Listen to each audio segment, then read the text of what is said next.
তো আজ সার্জিস সহ ২০ জন সমন্বয়ককে ফাঁসির রায় দিয়ে বিএনপি সরকার বিপদে পড়ে, পতন হচ্ছে তারেক রহমানের। এক বিরল ব্যর্থতার মুখে বিএনপি সরকার যে কতটা ধৈর্য সরকার। এদিকে আজ তারেক রহমানের নির্দেশে সার্জিস সহ ১০ জন সমন্বয়কের ফাঁসির রায় হয়েছে। বিএনপি সরকারের এবার পতন হবে। দেশের প্রত্যেকটা শিক্ষার্থী তারেক রহমানের বিরুদ্ধে রাজপথে নেমে আলটিমেটাম দিয়েছে ২৪ ঘন্টার। নাহিদ ভাইকে অ্যারেস্ট করতে হবে, হাসনাত ভাইকে অ্যারেস্ট করতে হবে, আবিদ ভাইকে অ্যারেস্ট করতে হবে, হাসনাত আব্দুল্লাহ ভাইকে অ্যারেস্ট করতে হবে, সাদিক কায়েম ভাইকে অ্যারেস্ট করতে হবে।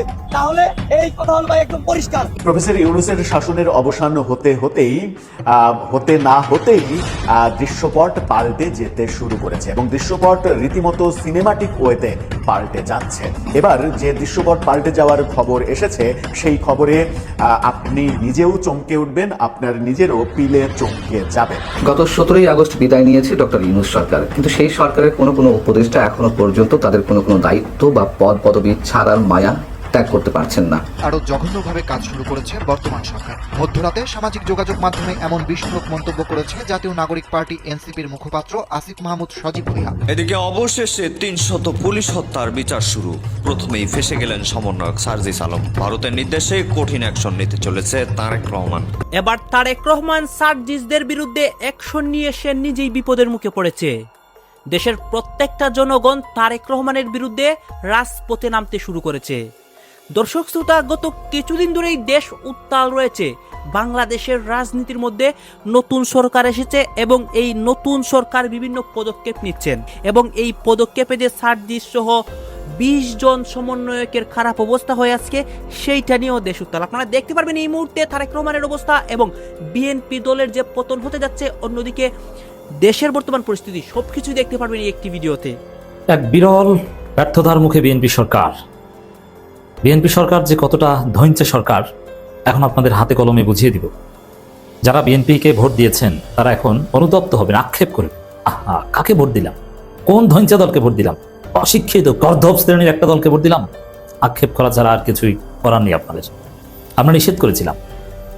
বিএনপি যে কত বড় ফাঁদে পড়েছে, তারেক রহমান অসহায়, নিরুপায়, সিদ্ধান্ত নিতে পারছেন না। পর্দার অন্তরালে অনেক গল্প এবং অনেক ঘটনা আজকে আলোচনায় আপনারা জানতে পারেন, অনেকটা ফাঁস হয়ে যাবে। দর্শক, আপনারা জানেন যে বাংলাদেশ ব্যাংকের গভর্নর বিএনপির কি নির্মম পরিহাস। এই বিএনপি নামক দলটার সাথে থাকলে আপনি যে কতটা হতবাগা। বিএনপি আপনাকে জয় বাংলা করবে, আপনি বিএনপি আপনাকে জয় বাংলা করবে। যেমন বাসসের এমডি বিএনপি পন্থী এক সাংবাদিক মাহবুব মোর্শেদ, তাকে বিএনপি পন্থী সাংবাদিকরাই মব করে সরিয়ে দিয়েছে। মজা না? বাংলাদেশ ব্যাংকের গভর্নর, এই বাংলাদেশ ব্যাংকের গভর্নর তিনি BNP appointed, BNP prescribed governor, Mirza ফখরুলের খুব ক্লোজ। তাকে বিএনপির লোকজন মব করে বের করে দিয়েছে। চিন্তা করছেন যে কতটা নির্মমতা। বিএনপির হাতে বিএনপি মবের শিকার হয়। এদিকে ব্যর্থ শিলং ফেরত ভারতের ট্রেনিং প্রাপ্ত স্বরাষ্ট্রমন্ত্রী সালাউদ্দিন আহমেদ, ইনি কি পারবেন, কোন লেভেলে স্বরাষ্ট্রমন্ত্রী হবেন, এটা আমাদের বোঝা হয়ে গেছে। প্রথমেই বুঝতে পারছি ইতিহাসের অন্যতম সেরা ব্যর্থ মন্ত্রী হবেন সালাউদ্দিন আহমেদ। এমনিতেই ব্যক্তি হিসেবে বিতর্কিত, অনেক রহস্য তাকে নিয়ে আছে, যে রহস্য এখন পর্যন্ত খোলাসা হয়নি। সালাউদ্দিন আহমেদ বলছেন যে মব আর হবে না, মবের দিন শেষ। অথচ বিএনপি প্রতিনিয়ত মব করে, সরকারি অফিসে যে মব করে। আপনি চিন্তা করেন, পৃথিবীর যেখানে কোনোদিন মব হয় না সাধারণত, বিচার বিভাগে, আদালতের বিচারকের খাস কামরা এজলাসে, সেখানে বিএনপির লোকজন মব করে বিচারককে প্রায় মারার পালা। চিন্তা করেছেন মব কত প্রকার কি? ইউনূসের আমলে কোনো মব হয় নাই, মিথ্যা মবের ট্যাগ দেওয়া হয়েছে, জনগণের প্রতিরোধকে মব বলা হয়েছে। আর এখন যেটা হচ্ছে, এটা হচ্ছে মব। আপনি মবের সংজ্ঞা বুঝেন?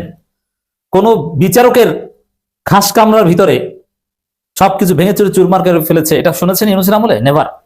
ইউনূসের আমলে জাস্ট পতিত ফ্যাসিবাদী শক্তিকে বিভিন্ন জায়গা থেকে পদত্যাগ করতে বাধ্য করা হয়েছে, জনগণ এটা করেছে। ইতিহাস বারবার ফিরে আসে, কিন্তু আমরা কি ইতিহাস থেকে শিক্ষা নিই নাকি জেনে বুঝে বিস্ফান করি? শহীদ প্রেসিডেন্ট জিয়াউর রহমান একদিন মহানুভবতা দেখিয়ে যাকে দেশে ফিরিয়ে এনেছিলেন, তার মাত্র 13 দিন পরেই তাকে নিজের জীবন দিতে হয়েছিল। আর আজ তার সন্তান তারেক রহমান কি ঠিক একই ভুল করতে যাচ্ছেন? দেশের প্রধানমন্ত্রী হওয়ার পথে তিনি কি নিজের বাবার খুনিদেরই পুনর্বাসন করছেন? কেন বিএনপির শীর্ষ নেতারা খুনি হাসিনাপন্থীদের জামিন দিচ্ছেন? কেন বঙ্গভবনে বসে আছেন সেই ব্যক্তি যিনি একসময় তারেক রহমানকে ধ্বংস করার ব্লুপ্রিন্ট এঁকেছিলেন? বিএনপি কি নিজের কবর নিজেই খুঁড়ছে? আজকের এই ভিডিওতে আমরা উন্মোচন করব রাজনীতির পেছনের সেই ভয়ানক খেলা যা আপনার চোখের সামনে ঘটলেও আপনি দেখতে পাচ্ছেন না। 1981 সাল মে মাসের 17 তারিখ শেখ হাসিনা ভারত থেকে বাংলাদেশে ফিরে এলেন। জিয়াউর রহমান তখন দেশের রাষ্ট্রপতি। তিনি মহানুভবতা দেখালেন। তিনি চাইলেন দেশে বহু দলীয় গণতন্ত্র ফিরে আসুক। বাকশালী একনায়কতন্ত্রের কফিনে শেষ পেরেক ঠুকে তিনি হাসিনাকে রাজনীতি করার সুযোগ দিলেন। কিন্তু ভাগ্যের কি নির্মম পরিহাস, এই মহানুভবতার মাত্র 13 দিনের মাথায় অর্থাৎ 30 মে চট্টগ্রাম সার্কিট হাউসে নির্মমভাবে হত্যা করা হলো জিয়াউর রহমানকে। অনেকেই মনে করেন এই হত্যাকাণ্ড কোনো বিচ্ছিন্ন ঘটনা ছিল না, এটি ছিল এক গভীর আন্তর্জাতিক ষড়যন্ত্রের অংশ। আর এই ষড়যন্ত্রের মূল কেন্দ্র ছিল ভারত। শেখ হাসিনা দেশে ফেরার আগেই ভারতে বসে এই ষড়যন্ত্র পাকাপোক্ত করেছিলেন, এমন বিশ্বাস অনেকেরই। এই সন্দেহের সবচেয়ে বড় ভিত্তি হলো আমাদের ইতিহাসের বই থেকে মুছে ফেলা একটি ঘটনা। জিয়াউর রহমান যেদিন শহীদ হন ঠিক সেদিনই ভোরবেলায় আখাউড়া সীমান্ত দিয়ে বোরকা পরে ভারতে পালিয়ে যাওয়ার সময় একজন মহিলা পুলিশের হাতে ধরা পড়েন। কে ছিলেন সেই মহিলা? তিনি ছিলেন শেখ হাসিনা। প্রশ্ন জায়গাটাই স্বাভাবিক, জিয়ার মৃত্যু সংবাদ পাওয়ার সাথে সাথেই কেন তিনি বোরকা পরে ভারতে পালাতে চেয়েছিলেন? তিনি কি আগে থেকে জানতেন যে দেশে একটি বড় অঘটন ঘটতে যাচ্ছে? তিনি কি জানতেন যে জিয়ার লাশের উপরে দাঁড়িয়েই তাকে ক্ষমতার সিঁড়ি তৈরি করতে হবে? এই প্রশ্নের উত্তর আজও ধোঁয়াশায় আচ্ছন্ন। জিয়াউর রহমান প্রতিদান হিসেবে পেয়েছিলেন বুলেট, আর আজ তারেক রহমান সেই একই পথে হাঁটছেন। জুলাই বিপ্লবের রক্তে দাগ এখনো শুকায়নি, হাজারো শহীদের মায়েদের কান্না এখনো থামেনি। অথচ আমরা কি দেখছি? বিএনপির এক শ্রেণীর নেতা টাকার বিনিময়ে আওয়ামী লীগের খুনিদের রাজনীতি করার সুযোগ করে দিচ্ছেন। সারা দেশে আওয়ামী লীগের অফিস খুলে দেওয়া হচ্ছে, ফুলের মালা আদান প্রদান চলছে। একে কি রাজনৈতিক শিষ্টাচার বলা যায়, নাকি একে বলা হবে শহীদের রক্তের সাথে চরম বেইমানি? যারা গত 15 বছর ধরে দেশের মানুষের রক্ত চুষে খেলো, পাখির মতো মানুষ মারল, তারা আজ বিএনপির আমলে বুক ফুলিয়ে জামিন পাচ্ছে। বরিশালের দিকে তাকান। বরিশাল 1 এবং 2 আসনের সাবেক এমপি খনি তালুকদার মোহাম্মদ ইউনুস, যিনি আওয়ামী লীগের ভয়ঙ্কর ক্যাডার, গতকাল তার জামিন মঞ্জুর হয়েছে। এই কি সেই বিচার ব্যবস্থা যার জন্য ছাত্র জনতা জীবন দিল? তবে সবচেয়ে বিস্ময়কর এবং আতঙ্কের বিষয় হলো বঙ্গভবন। সেখানে এখনো বহাল তবিয়তে বসে আছেন রাষ্ট্রপতি মোহাম্মদ শাহাবুদ্দিন চুপ্পু, আর বিএনপি তাকেই সাপোর্ট দিয়ে যাচ্ছে, তাকে স্বপদে বহাল রাখতে চাইছে। কিন্তু কে এই চুপ্পু? আপনারা কি তার অতীত জানেন? আসুন একটু ফ্ল্যাশব্যাকে যাই। শাহাবুদ্দিন চুপ্পু কোনো সাধারণ আমলা বা নিরপেক্ষ ব্যক্তি নন। তার রাজনৈতিক ক্যারিয়ার শুরুই হয়েছে পাবনা জেলা ছাত্রলীগ এবং যুবলীগের সভাপতি হিসেবে। তিনি আওয়ামী লীগের উপদেষ্টা পরিষদের সদস্য ছিলেন প্রচার ও প্রকাশনা উপ কমিটির চেয়ারম্যান। অর্থাৎ তিনি আগাগোড়া একজন কট্টর আওয়ামী লীগার। এমন একজন পরীক্ষিত আওয়ামী নেতাকে বিএনপি কেন মাথার মুকুট করে রেখেছে? এর পেছনের ডিলটা কি? আপনাদের কি মনে আছে 2001 সালের কথা? বিএনপি জামায়াত জোট ক্ষমতায় আসার পর আওয়ামী লীগ অভিযোগ তুলেছিল যে সংখ্যালঘুদের উপর হামলা হচ্ছে। সেই সময় তদন্তের জন্য যে কমিশন গঠন করা হয়েছিল তার প্রধান ছিলেন এই শাহাবুদ্দিন চুপ্পু। তিনি তখন অত্যন্ত বিশ্বস্ততার সাথে বিএনপির বিরুদ্ধে একপেশে এবং উদ্দেশ্য প্রণোদিত রিপোর্ট তৈরি করে হাসিনাকে খুশি করেছিলেন। তিনি বিএনপির নাম নিশানা মুছে ফেলার আইনি ভিত্তি তৈরি করেছিলেন। শুধু তাই নয়, 2009 থেকে 2016 সাল পর্যন্ত তিনি ছিলেন দুর্নীতি দমন কমিশন বা দুদকের কমিশনার। সেই সময়ে তার প্রধান অ্যাসাইনমেন্ট বা কাজ ছিল 3টি। 1, খালেদা জিয়া এবং তারেক রহমানের বিরুদ্ধে দুর্নীতির মিথ্যা অভিযোগ এনে শাস্তি নিশ্চিত করা এবং আরাফাত রহমান কোকোকে মামলা দিয়ে হয়রানি করা। 2, পদ্মা সেতুর দুর্নীতির অভিযোগ থেকে আওয়ামী লীগকে ক্লিন চিট দেয়া। এবং 3, শেখ হাসিনা সহ আওয়ামী লীগ নেতাদের বিরুদ্ধে হওয়া হাজার হাজার দুর্নীতির মামলা বাতিল করে দেয়া। চিন্তা করে দেখুন, এই 3টি কাজই তিনি অত্যন্ত সফলতার সাথেই পালন করেছেন। তিনি ছিলেন শেখ হাসিনার সবচেয়ে অনুগত সার্ভেন্ট। শুধু রাজনীতি নয়, দেশের অর্থনীতি ধ্বংস করার পেছনেও তার হাত অনেক লম্বা। এস আলম গ্রুপের হাতে ইসলামী ব্যাংকের হাজার হাজার কোটি টাকা তুলে দেওয়ার লাইসেন্সও দিয়েছিলেন এই চুপ্পু। দেশের লাভজনক একটি ব্যাংকে মাফিয়াদের পকেটে ঢুকিয়ে দেওয়ার কারিগর তিনি। এত কিছুর পরেও বিএনপি তাকে নিজেদের লোক ভাবছে কেন? 1981 সালে যেমন হাসিনাকে দেশে ফিরিয়ে আনার পেছনে চুপ্পুর মতো লোকদের ভূমিকা ছিল, আজও কি তেমন কিছু ঘটতে যাচ্ছে? বিএনপি তাকে প্রোটেকশন দিচ্ছে, আওয়ামী লীগ নেতাদের জামিন দিচ্ছে। এর মাধ্যমে তারা আসলে কি বার্তা দিতে চাইছে? তারা কি শেখ হাসিনাকে আবার দেশে ফিরিয়ে আনার রাস্তা পরিষ্কার করছে? বিএনপি যদি মনে করে যে আওয়ামী লীগকে পুনর্বাসন করে তারা দেশে শান্তি আনবে, তবে তারা বোকার স্বর্গে বাস করছে। সাপের লেজে পা দিলে সে ছোবল মারবেই। জিয়ার মহানুভবতা তার মৃত্যু ডেকে এনেছিল। তারেক রহমানের এই মহানুভবতা বিএনপির কবর রচনা করবে। আওয়ামী লীগ ফিরে আসার চেষ্টা করছে, এটা স্বাভাবিক, কিন্তু অস্বাভাবিক হলো বিএনপির আচরণ। তারেক রহমান বা সরকার যদি আনুষ্ঠানিকভাবে আওয়ামী লীগের উপর থেকে নিষেধাজ্ঞা তুলে নেয় বা তাদের রাজনীতি করার সুযোগ দেয়, তবে এর ফলাফল হবে ভয়াবহ। এর ফলে লাভবান হবে কে? বিএনপি? মোটেও না, লাভবান হবে জামায়াত ইসলামী। কারণ আওয়ামী লীগ যদি মাঠে নামে, তবে জামায়াত তাদের ছেড়ে কথা বলবে না। জামায়াত গত 15 বছর ধরে মার খেয়েছে, তাদের কর্মীদের ফাঁসি দেওয়া হয়েছে। তারা তৃণমূলের চাঁদাবাজ বা টেন্ডারবাজদের দলে ভেড়ায়নি। তাদের সাংগঠনিক শক্তি এবং পেশি শক্তি অনেক বেশি সুশৃঙ্খল। আওয়ামী লীগ মাঠে নামলে সরাসরি সংঘাত হবে জামায়াত বনাম আওয়ামী লীগের। বিএনপি তখন দর্শক হয়ে যাবে। তারেক রহমান যদি সহজে ক্ষমতা ছাড়তে না চান, তবে হয়তো জামায়াত এবং লীগের মধ্যে একটা অলিখিত রাজনৈতিক বোঝাপড়া তৈরি করতে পারে বিএনপিকে সাইড লাইন করার জন্য। ফলে বিএনপি একঘরে হয়ে যাবে। বিএনপির যে বিশাল ডানপন্থী এবং ইসলামপন্থী ভোট ব্যাংক আছে তা সরে যাবে জামায়াতের দিকে। কওমি আলেম সমাজ বিএনপিকে আর বিশ্বাস করবে না। অন্যদিকে আওয়ামী লীগ ফিরে এলে সেকুলার, শাহবাগী এবং হিন্দু ভোট ব্যাংকও আর বিএনপিকে ভোট দেবে না। তারা আবার তারেক রহমানকে খাম্বা তারেক বলে গালি দেওয়া শুরু করবে। অর্থাৎ বিএনপি দুই কুলি হারাবে। এটি কোনো থিওরি বা ভবিষ্যৎবাণী নয়, এটি ইতিমধ্যেই ঘটতে শুরু করেছে। নড়াইলের সিংগাসোলপুর ইউনিয়নের দিকে তাকান, সেখানে আধিপত্য বিস্তারকে কেন্দ্র করে এক বৃদ্ধ ও তার ছেলে সহ 4 জন খুন হয়েছেন। 5 আগস্টের আগে এই এলাকার নিয়ন্ত্রণ ছিল আওয়ামী লীগ নেতা খায়রুজ্জামান খায়ের মোল্লার হাতে। সরকার পতনের পর তারা গা ঢাকা দেয় এবং এলাকা চলে যায় বিএনপি সমর্থিত খলিল মোল্লা ও নিউটন গ্রুপের হাতে। প্রফেসর ইউনূসের শাসনের অবসান হতে না হতেই দৃশ্যপট পাল্টে যেতে শুরু করেছে এবং দৃশ্যপট রীতিমতো সিনেমাটিক ওয়েতে পাল্টে যাচ্ছে। এবার যে দৃশ্যপট পাল্টে যাওয়ার খবর এসেছে, সেই খবরে আপনি নিজেও চমকে উঠবেন, আপনার নিজেরও পিলে চমকে যাবে।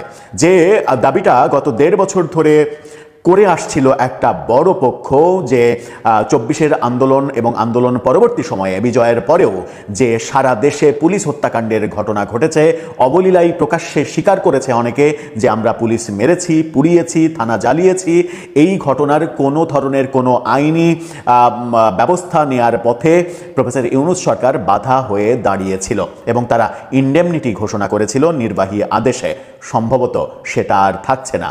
পুলিশ হত্যা মামলার বিচার হতে চলেছে, সেরকম সিগন্যাল সরকারের পক্ষ থেকে স্পষ্ট চলে এসেছে। এই চাঞ্চল্যকর খবরটা দিচ্ছে আজকে বাংলাদেশের গণমাধ্যম দেশ রূপান্তর এবং বিবিসি বাংলা। চলুন এই চাঞ্চল্যকর খবরের মাধ্যমে প্রফেসর ইউনূসের শাসনকালের কি ভয়াবহ অবস্থা, সেই ভয়াবহ অবস্থার বাস্তবতাটা একটু বোঝার চেষ্টা করি। থাকবেন পলিটিক্স টিভির নিয়মিত আয়োজনে।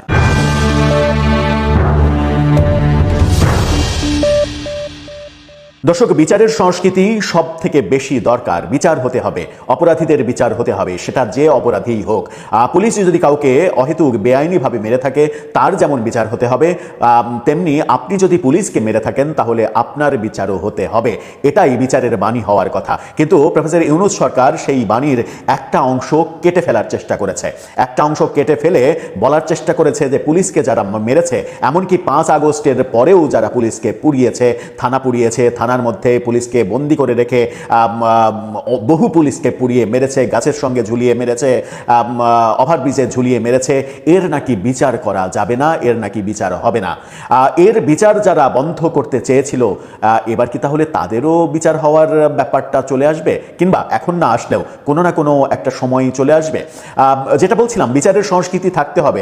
সমাজে যে অপরাধ করবে তার বিচার হতে হবে, সে যেই হোক না কেন, যত বড় ক্ষমতাবানই হোক না কেন।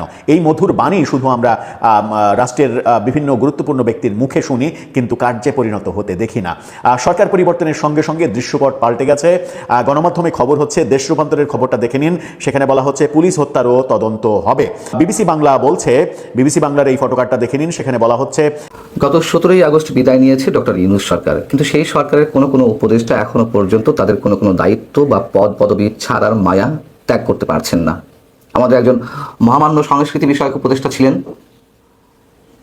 দেশের সব ধরনের সংস্কৃতি, ভদ্রতা, সভ্যতা, কালচার, প্রথা সব তিনি একা আয়ত্ত করেছিলেন। সেই মহান উপদেষ্টা মোস্তফা সরোয়ার ফারুকী এখনো পর্যন্ত বিশেষ বিশেষ কোনো প্রকল্পের দায়িত্বে রয়েছেন। যেমন গণভবনকে জুলাই গণ অভ্যুত্থান স্মৃতি জাদুঘর হিসেবে গড়ে তোলা হচ্ছে। সেটির উদ্বোধন করার কথা ছিল গত বছরের 2025-এর 5 আগস্ট, কিন্তু কাজ তো এখনো শেষ হয়নি। কাজ শেষ না হলে কি হবে? সরকার বিদায় নিলে কি হবে? তিনি এখনো পর্যন্ত বিশেষ দায়িত্বে রয়ে গেছেন, নিজের আগ্রহে নিজের হাতে গড়া বিশেষ কমিটি গঠন করার মাধ্যমে। তিনি এখনো বিশেষ একটি প্রকল্প, অর্থাৎ এই প্রকল্প নিয়েই বেশ তৎপর। কেন এতটা তৎপর? এত কাজ পাগল মানুষ, এত দায়িত্বশীল। বিষয়টি হচ্ছে যে উপদেষ্টা দায়িত্ব তিনি ছেড়েছেন ঠিকই, কিন্তু এই যে জুলাই স্মৃতি জাদুঘর, সেখানে তিনি নিয়মিত যাতায়াত করছেন, নিয়মিত নির্মাণ কাজ তদারকি করছেন। দর্শক আপনারা হয়তো দেখলেন এখানে কি কথা হচ্ছে, অনেকেই কিন্তু অনেক কথা বলতেছে, অনেকে আলোচনা করতেছে, অনেকে সমালোচনা করতেছে দেশের বিভিন্ন অবস্থা এবং পরিস্থিতি নিয়ে। বিশেষ করে এইখানে আমরা দেখতে পাচ্ছি তারেক রহমানের বিষয়ে কথা হয় এবং সার্জিস হাসনাতের বিরুদ্ধে যে তারেক রহমান অ্যাকশন নেন বা বিএনপি দল যে এই মুহূর্তে বিপদে পড়েছে এইগুলো নিয়ে কথা হয়ে গেছে। এই বিষয়গুলো দেখে এবং দেশের রাজনীতির প্রেক্ষাপটগুলো নিয়ে আপনাদের গুরুত্বপূর্ণ মন্তব্যটা অবশ্যই আপনারা আমাদের কমেন্ট বক্সে লিখে যাবেন। আর হ্যাঁ, তখন আপনাদেরকে আমরা যা কিছু দেখিয়েছি সব কিছু আমরা সোশ্যাল মিডিয়া থেকে সংগ্রহ করেছি, কারণ আমাদের নিজস্ব কোনো মন্তব্য নেই বা আমাদের নিজস্ব কোনো সিদ্ধান্ত নেই। সর্বশেষ আপনাদের কাছে আমাদের রিকোয়েস্ট থাকবে, আপনারা আমাদের চ্যানেল দর্শক হয়ে থাকলে চ্যানেলটি সাবস্ক্রাইব করবেন এবং পাশে থাকা বেল বাটনটি বাজাবেন যাতে করে নেক্সট ভিডিওটা সবার আগে আপনাদের কাছে পৌঁছে যায়। ধন্যবাদ।